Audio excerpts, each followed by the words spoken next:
Energy Minister Bowen has come under increasing scrutiny after failing to provide a definitive timeline for substantial reductions in energy prices.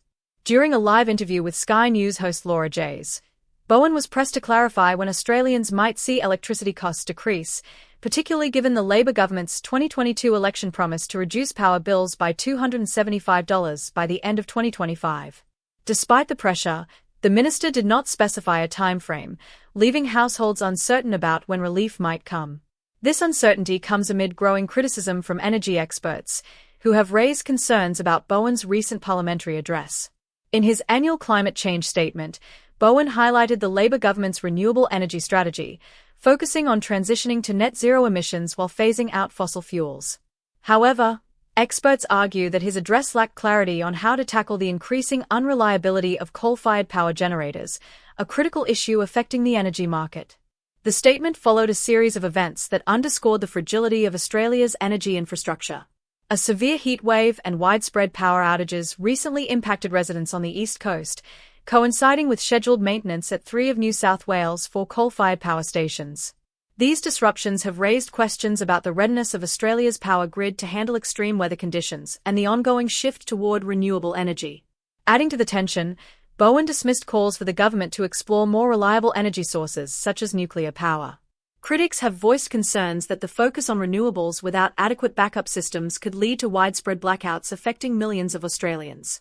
The Australian Energy Market Operator, AEMO, has also issued a stark warning about the potential risks posed by the rapid growth of rooftop solar systems. With over 4 million rooftop solar systems supplying nearly half of the electricity demand for 10 million customers in the eastern seaboard energy market, the grid faces a new challenge: managing an excess of renewable energy. In a report published on Monday, AEMO urged the implementation of emergency measures to stabilize the power grid.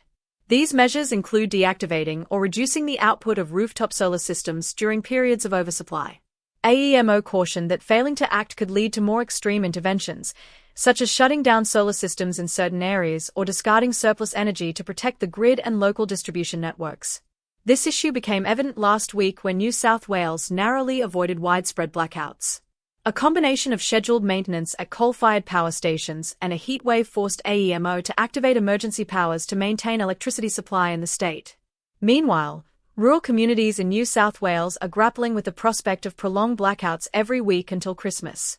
The situation has been exacerbated by an ongoing wage dispute involving over 2,000 essential energy workers, who have initiated 72-hour strikes each week.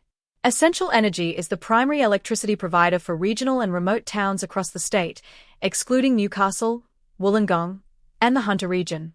Alan Hicks, Secretary of the Electrical Trades Union in New South Wales, informed the Daily Telegraph that union members would only restore power in blackout-affected areas if there was an immediate threat to life, such as power outages in hospitals.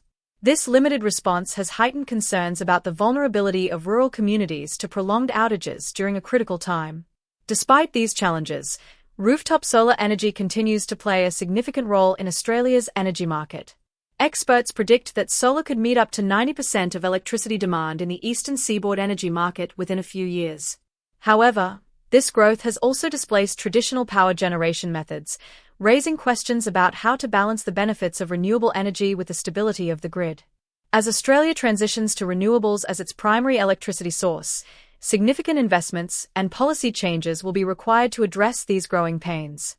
The private sector and residential adoption of solar systems have demonstrated impressive progress, but federal policies must ensure that the energy grid is prepared for this seismic shift.